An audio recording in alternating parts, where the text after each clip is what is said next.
So let me first introduce myself. My name is Smita Jayakar, and I act in films, television, etc. I've been in the acting field for more than 35 years now.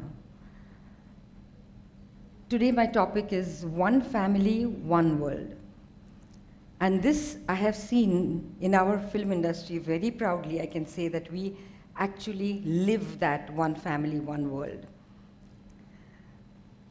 All of us do various kinds of roles. I have myself personally played Muslim roles. I have been a Punjabi in some place. I have done Christian roles. Of course, Hindu roles are always there. But every time I have played those roles of different religions, we had to go to dargahs or mosques or churches or gurudwaras. And I have been to all those places and experienced the same energy which I experience in any other temple or any other place of worship. And all of us, nobody ever says, I don't belong to this religion, so I will not go there.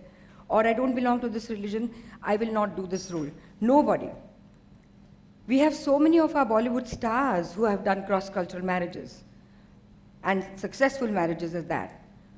So in the film industry, this sense of being inclusive is very strongly there. We all sit together. All the light boys, the spot boys, the directors, the actors, the stars, everybody sits together, we have lunches together.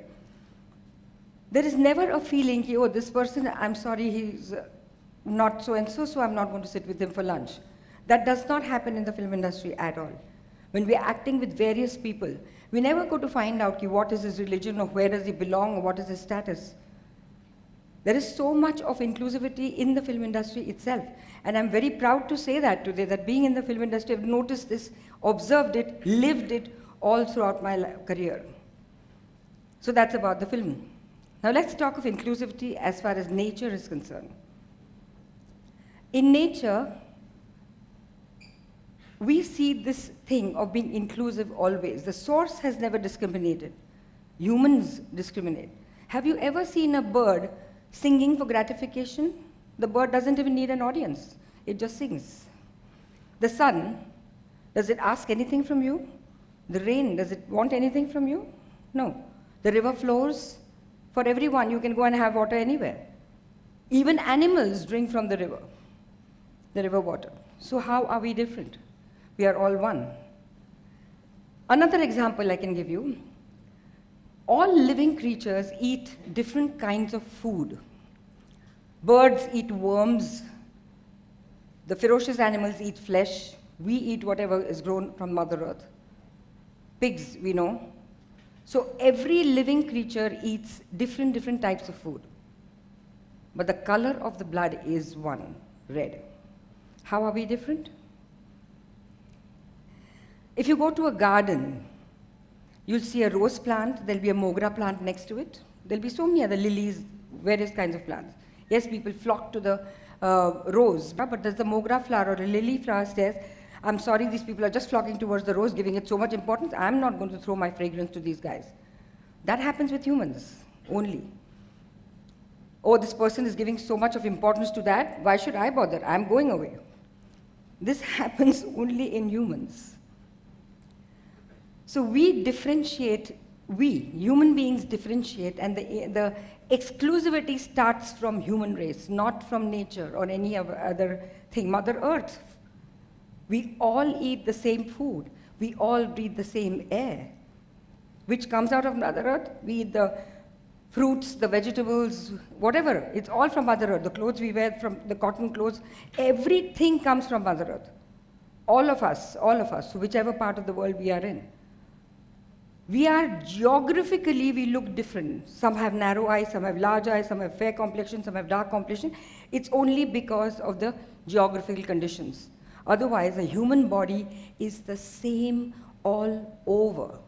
All of us have the same functions going on in our body. Everything is the same. Another thing that I would like to tell you, we are so many people on this planet, right? 8 million, more than that. We are growing. It's increasing. But the main blood groups are only 4, the main ones. If there is no discrimination done by the source, by the divine, why are we discriminating? Why are we looking at this one is different from me and that one is different from me, and I'm sorry, this person I will not sit next to. We all do it. And that is why human beings are the only ones who suffer. Nothing else suffers. We are the only ones who are suffering because we bring in this discrimination. Look at the families. Our own family. Let's start from us. The mother-in-law, daughter-in-law. If there are two daughters-in-law and one mother-in-law, she'll favor one, she'll not favor the other. There, we have the discrimination. Parents, if they have 2-3 children, one is more favored, the other one is not. Don't we do that? Most families, I'm saying, and not making a general term, most families have this kind of a discrimination. We started right from our own house. I'll tell you a story which I just remembered. There was this father who gives one of his sons a chocolate, which that boy really loves so much. And he was so thrilled that he got the chocolate. He said, oh my God, I'm so happy I got this chocolate. I love it, this, that, and the other. He said, okay, I'm giving you this chocolate, but I have to tell you something. I'm giving 2 of these chocolates to the brother. Are you still happy? He says, no. Why are you giving him 2? And why me 1? See, this is how our minds work. This is our thinking, our pattern. So the discrimination starts from us. And now why is this discrimination, which is seen so much in the outside world, why is it happening? Because there is so much of discrimination within us. If things inside shift, the outer world changes. The inner world is the direct reflection of your outer world. So inside of you, if that is in conflict, you will meet such kind of people in your outside world, which is conflicting again. So what we first need to do is to correct ourselves from within. Now, how to correct ourselves from within? So we need an inner transformation. How do we go about the inner transformation? There are various ways. So if there is a distort inside of you, it will show in the outside of you. So inclusivity has to be a part of your life. I was watching a marriage bureau ad the other day. So many things were written, the biology of that person, so, etc. And we belong to sabka, small little subcaste, and I want a girl from that subcaste only. How much of exclusion? Have you all read marriage bureau ads? You should read them and see what they come up with. Sub. I mean, you are such a tiny part, but you want a girl or a boy only from that small little caste. How are we going to include ourselves? This is exactly what human beings do. And then if one person is not from that caste, the other person is from the other caste, there we go. And then we keep on saying, she's a little lower class girl. I'm a little higher, so I'm like this. And she doesn't understand. In our own houses, we do this. With our own people, we do this.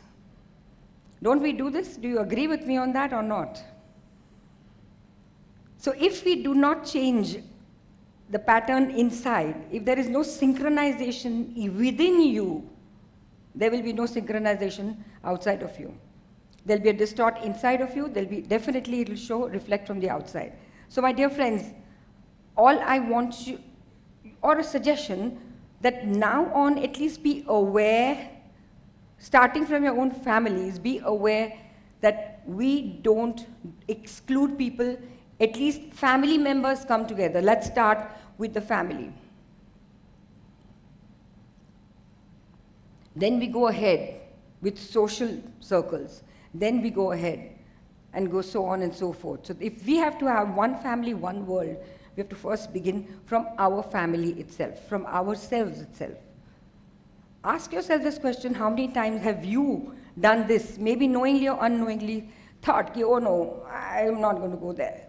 I'm not going to talk to that one. We have done it n number of times. You all must have not realized it. But we do it all the time. That's how human nature is. So we need to include people if we have to see one family, one world, so that we don't have all these borders around. Cut those borders around. We need a whole one family. If you have these borders, then there is differentiation. There is exclusion all the time. So we have to learn to be inclusive. And to learn to be inclusive, you really have to raise your consciousness levels to such an extent that you actually embrace everyone. Finally, we live only on love and peace. These are the only two emotions we need, love and peace. And how do we get love and peace? Is only by experiencing love and peace within you. Only then can you exhibit it. If it's not inside you, it will never show outside, never ever. You can only give the other person that is there with you. If you have the money, you will give somebody. If you don't have any money, how will you give somebody? If you have love, you will give it. If you don't have love, how does it come? It won't give, you can't give. So first develop that. And how do you develop it? By embracing everyone that comes in your space. Don't discriminate. Let everyone come in your space.